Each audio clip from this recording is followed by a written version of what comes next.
Breaking news చూస్తున్నాం. BJP MP Raghunandan ఇప్పుడు interesting కామెంట్స్ని చేశారు. కాంగ్రెస్లో చేరిన మాజీ బీజేపీ నేతలు ఎవరైతే ఉన్నారో వారందరూ కూడా తిరిగి కమలం గూటికి రావాలంటూ ఆయన ఆహ్వానిస్తున్నారు.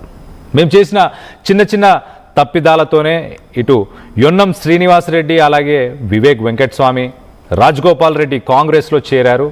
మా నేతలు కాంగ్రెస్లో చేరడంతోనే ఆ పార్టీకి అధికారం వచ్చిందంటూ ఆయన సెన్సేషనల్ కామెంట్స్. ఇటు కాంగ్రెస్ అధికారంలోకి రావడం వెనుక రేవంత్ రెడ్డి గొప్పతనం ఏమీ లేదు అంటూ ఆయన సెన్సేషనల్ కామెంట్స్ ఇటు సీఎం రేవంత్ రెడ్డిని ఉద్దేశించి మాట్లాడారు. అలాగే బీజేపీ నుంచి వెళ్ళిన నేతలకు కాంగ్రెస్లో సరైన గుర్తింపు లేదు, వాళ్ళంతా తిరిగి బీజేపీలోకి రావాలి అనుకుంటే మా డోర్స్ ఎప్పుడు ఓపెన్ ఉంటాయి. వీళ్ళందరినీ ఎవరైతే బీజేపీ నుంచి వెళ్ళిన నేతలు ఉన్నారో వాళ్ళందరినీ కూడా టెంపరీగా ప్రస్తుతానికి వాడుకుంటున్నారు. లోకల్లో ఇన్ఫ్లుయెన్స్ అవసరం ఉన్న రోజులు, ఒకసారి అవసరం తీరిపోయిన తర్వాత వాళ్ళని వదిలేస్తారు, వాళ్ళని పట్టించుకోరు, టెంపరీగా వాడుకుంటున్నారు అంటూ సెన్సేషనల్ కామెంట్స్ అయితే చేసుకొచ్చారు. ఒకసారి ఆయన ఆర్టీవీతో ఎక్స్క్లూజివ్గా మాట్లాడారు. ఒకసారి ఆయన ఏం మాట్లాడారో వినే ప్రయత్నం చేద్దాం. ఆ రోజు కాంగ్రెస్ పార్టీ అనేది తెలంగాణలో 3వ స్థానంలో ఉంది. దుబ్బాకలో డిపాజిట్ రాలే, హుజురాబాద్లో డిపాజిట్ రాలేదు, ఆఖరికి మునుగోడులో కూడా డిపాజిట్ రాని కాంగ్రెస్ పార్టీ ఆ తర్వాత ఎట్లా పుంజుకున్నది? మాలో జరిగినటువంటి 1-6 ఇష్యూలని దృష్టిలో పెట్టుకొని కొంతమంది మా పార్టీలో ఉన్నటువంటి నాయకులు ఆ చివరి నిమిషంలో పార్టీ మారితే ఈ పోయిన వాళ్ళతోటి అరే అందరు పోతురు అని మీరు రాసి బీజేపీలోకి వెళ్ళి అందరు కాంగ్రెస్లో పోతురు అని మీరు రాయడం వల్ల ఒక రకమైనటువంటి పర్సెప్షన్ని మీరు డెవలప్ చేయడంలో సక్సెస్ అయినరు. ఆ రోజు ఈ నాయకులు, నేను ఇందాక చెప్పినటువంటి 3-4 నాయకులు వీళ్ళెవరు బీజేపీ వైపే ఉంటే తెలంగాణ రాష్ట్రంలో కాంగ్రెస్ అధికారంలోకి రాకపోతుండే, మేమే అధికారంలో ఉండేవాళ్ళం. అందుకని భవిష్యత్తులో తెలంగాణ సమాజానికి నేను చేసేటువంటి అప్పీల్ ఏంటంటే, మళ్ళీ చెప్పిన, నేను ఇందాక కూడా చెప్పిన, 1 2 3 7 8 మంది ఉన్నా ఈ సమాజం కోసం నిలబడి ప్రశ్నించేటువంటి గట్టి పార్టీ, అమ్ముడుపోని పార్టీ, కలబడేది కొట్లాడేది ఎవరన్నా ఉన్నారంటే భారతీయ జనతా పార్టీ. కాబట్టి ఆ రోజులలో ఆవేశపడి నిర్ణయాలు తీసుకున్నటువంటి మా పాత మిత్రుల్ని ఆడ కూడా మీరేం గౌరవంగా ఉన్నట్టు మాకు అనిపిస్తలేదు. కాబట్టి అదే ఏమన్నా చెప్పినరా మీతో ఆడ గౌరవంగా లేమని కానీ ఏం చెప్తున్నా, నేను నా అజంప్షన్ని నేను వారి ముందు ఉంచుతున్నా, మీ ద్వారా ప్రజల ముందు ఉంచుతున్నా. నేను ఎవరితో మాట్లాడలేదు, నాకెవరు కలవలేదు, కాబట్టి ఊహాగానాలకి తెరియకండి. ఇటు వివేక్ వెంకటస్వామి, ఇటు రాజగోపాల్ రెడ్డి, అలాగే ఇటు యొన్నం శ్రీనివాసరెడ్డి, ఇలాంటి పెద్ద పెద్ద నేతలు గతంలో కాంగ్రెస్కి వెళ్ళారు కాబట్టే కాంగ్రెస్ ఇప్పుడు అధికారంలో ఉంది. మొదటగా కాంగ్రెస్ ఎక్కడుండే, ఇటు దుబాకాలో కానీ, ఇటు వీణవంక, ఇటు హుజురాబాద్లో కానీ ఎక్కడైనా డిపాజిట్లైనా దక్కాయా?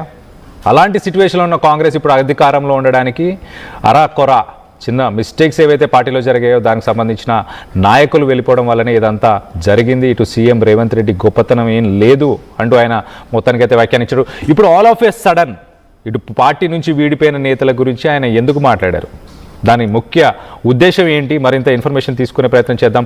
మా ప్రతినిధి శ్రీధర్ ఉన్నారు, శ్రీధర్తో మాట్లాడి తెలుసుకునే ప్రయత్నం చేద్దాం.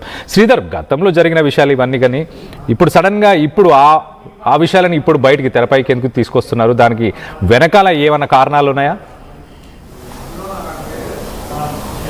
ప్రకల్యాణ్, డెఫినెట్గా కూడా అటు ఎంపీ రఘునందన్ రావు మాట్లాడిన మాటల వెనుక చాలా పెద్ద మర్మమే దాగిందని చెప్పాలి. ఎందుకంటే అటు రఘునందన్ రావు కూడా గతంలో కాంగ్రెస్కు సంబంధించి కాంగ్రెస్తో వెళ్ళినప్పుడు ఆ నేతల మీద మాట్లాడారు. కానీ ఇప్పుడు తిరిగి ఆ నేతలంతా కూడా పార్టీలో చేరారు. కేవలం కాంగ్రెస్కు సంబంధించి తమ నేతలు, తమ పార్టీలో ఉన్నటువంటి నేతలు తమ పార్టీలో బై ఎలక్షన్ జరిగితే తమ పార్టీ నుంచి గెలిచినటువంటి ఎన్ఎం శ్రీనివాసరెడ్డి కానివ్వండి, పార్టీకి సంబంధించి కూడా ఆయన పార్టీ సిద్ధాంతాలకు కట్టుబడి ఉండడమే కాకుండా మరొక వైపు రాజగోపాల్ రెడ్డి, వివేక్ వెంకటస్వామి పార్టీ మారడం వల్లనే కూడా వాళ్ళందరూ కాంగ్రెస్ గెలిచారు కాబట్టి ఆ నేతలంతా కూడా అక్కడ సంతృప్తితో లేరు, ఇందులో వచ్చి తిరిగి చేరాలన్న మాటల అంతరార్థం అనేది కూడా వేరుంటుంది. ఎందుకంటే ఆ నేతలకు సంబంధించి చూసాం, ఒకవైపు రాజగోపాల్ రెడ్డికి సంబంధించి కాంగ్రెస్లో మంత్రి పదవి ఇస్తానని చెప్పి ఆశ చూపి తనను పార్టీలో చేర్చుకున్నారని బాహాటంగానే చాలాసార్లు కూడా రాజగోపాల్ రెడ్డి బాహాటంగానే కాంగ్రెస్ మీద ఆరోపణలు చేశాడు, విమర్శలు చేశారు. ముఖ్యమంత్రిని కూడా ఒకవైపు ఎక్కుపెట్టి మాట్లాడారు, అక్కడ సంతృప్తిగా లేనని కూడా చెప్పారు. ఇంకోవైపు ఎంపీ భువనగిరి మల్కజ్గిరి ఎంపీకి సంబంధించి గెలిపించుకొని వస్తే ముఖ్యమంత్రి స్వయంగా తన ఇంటికి వచ్చి కూడా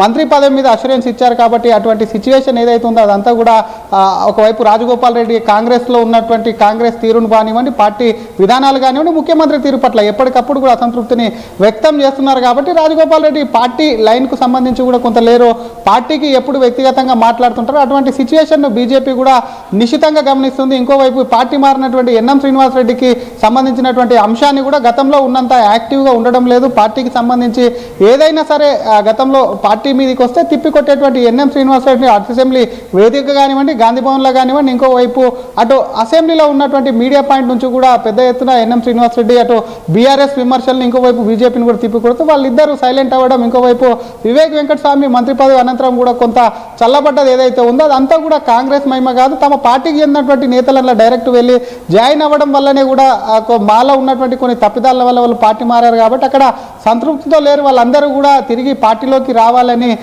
ఇక్కడ రఘునందన్ రావు ఏదైతే అన్నాడో ఆ మాటలు నిజంగానే ఆ మాటలు మరి ఆ నేతలు రఘునందన్ రావుతో టచ్లోకి వచ్చారా? ఎందుకంటే కొంతమంది ఇందాక చెప్పినటువంటి ఇద్దరు నేతలు కొంత డియాక్టివ్గా సైలెంట్గా ఉన్నారు, కొంత పార్టీ మీద అసంతృప్తిగా ఉన్నారు. కాబట్టి అటువంటి నేతలు మళ్ళీ తిరిగి బీజేపీలోకి వచ్చేందుకు కూడా కొన్ని సన్నాహాలు చేసుకుంటున్నారు అన్న దానిపై కూడా రాజకీయ వర్గాల్లో కొంత అనుమానం అయితే కలుగుతుందని చెప్పాలి. ఎందుకంటే రఘునందన్ రావు బీజేపీ పార్టీకి సంబంధించినటువంటి ఒక ఎంపీ, అటువంటి ఎంపీ ఇప్పుడు ఎందుకంటే ఎన్నికలు ఇప్పటికిప్పుడు ఎన్నికలు ఎక్కడ లేవు కాబట్టి ఎన్నికల ముందు కూడా పార్టీ సంబంధించినటువంటి నాయకులు ఈ పార్టీ నుంచి ఇంకో పార్టీలకు, ఇంకో పార్టీ నుంచి ఈ పార్టీలకు పార్టీలు మారడం ఏదైతే ఉందో సహజంగా జరుగుతున్నటువంటి సిచ్యువేషన్ కళ్యాణ్. కానీ ఇప్పుడున్నటువంటి పరిస్థితులు అటు బీఆర్ఎస్కు సంబంధించి బారాసకు కనీసం ప్రజలకు భారమైపోయింది. కాంగ్రెస్కు సంబంధించి కూడా మొన్న ముఖ్యమంత్రి మాట్లాడితే కనీసం 20 మంది ఎమ్మెల్యేలు కూడా వెనకాల లేరు. కాబట్టి వాళ్ళు ఏదో ముఖ్యమంత్రిని చూసో లేదంటే కాంగ్రెస్ పార్టీని చూసి మీద కాంగ్రెస్ అభిమానంతోనో ప్రజలు ఓట్లు వేయలేరు. ఒక వాతావరణం అనేది కూడా బీజేపీ నుంచి ఉన్నటువంటి పెద్ద తలకాయలు అయినటువంటి ఈ ముగ్గురు నేతలు కాకుండా ఇంకా